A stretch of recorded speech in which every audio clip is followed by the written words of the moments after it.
ഈ ഒരു ക്വസ്റ്റ്യനിൽ നമുക്ക് 73^35^27 യൂണിറ്റ് ഡിജിറ്റ് ഏതാണെന്ന് ഫൈൻഡ് ഔട്ട് ചെയ്യണം. സോ ഇവിടെ നമുക്ക് വന്നിരിക്കുന്ന യൂണിറ്റ് ഡിജിറ്റ് എന്ന് പറയുന്നത് 3 ആണ്. 3യുടെ പവർ ആയിട്ട് വരുന്ന നമ്പറിൻ്റെ യൂണിറ്റ് ഡിജിറ്റ് ആണ് അപ്പോൾ നമ്മൾ കണ്ടുപിടിക്കേണ്ടത്. സോ 3^35^27 യൂണിറ്റ് ഡിജിറ്റ് എന്താണെന്ന് ഫൈൻഡ് ഔട്ട് ചെയ്യണം.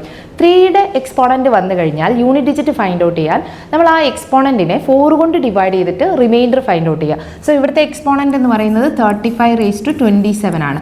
ഇതിനെ നമ്മൾ 4 കൊണ്ട് ഡിവൈഡ് ചെയ്താലുള്ള റിമൈൻഡർ ആണ് നമ്മൾ ഫൈൻഡ് ഔട്ട് ചെയ്യേണ്ടത്. സോ നമുക്കറിയാം 36 എന്നുള്ളത് 4ൻ്റെ മൾട്ടിപ്പിൾ ആണ്. സോ നമുക്കിവിടെ നെഗറ്റീവ് റിമൈൻഡർ കോൺസെപ്റ്റ് യൂസ് ചെയ്യാം. അതായത് 35 36നേക്കാൾ 1 ലെസ് ആണ്. സോ നമുക്കവിടെ -1/27 എഴുതാം.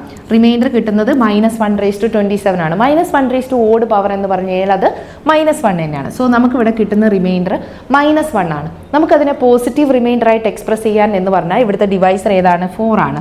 സോ നമ്മളത് ആഡ് ചെയ്താൽ മതി. സോ 4 - 1 എന്നുള്ളത് നമുക്ക് 3 ആണ് റിമൈൻഡർ കിട്ടുന്നത്. സോ എക്സ്പോണൻ്റ് ആയ 35^27 4 കൊണ്ട് ഡിവൈഡ് ചെയ്യുമ്പം റിമൈൻഡർ 3 ആണ്. സോ നമുക്കിവിടെ യൂണിറ്റ് ഡിജിറ്റ് ഫൈൻഡ് ഔട്ട് ചെയ്യണമെങ്കിൽ 3 ആ ഒരു റിമൈൻഡർ ആണ് എഴുതേണ്ടത് 3³. സോ ഇവിടെ വരുന്നത് 27 ആണ്. അപ്പോൾ യൂണിറ്റ് ഡിജിറ്റ് എന്ന് പറയുന്നത് 7 ആയിരിക്കും. So option D is the correct answer.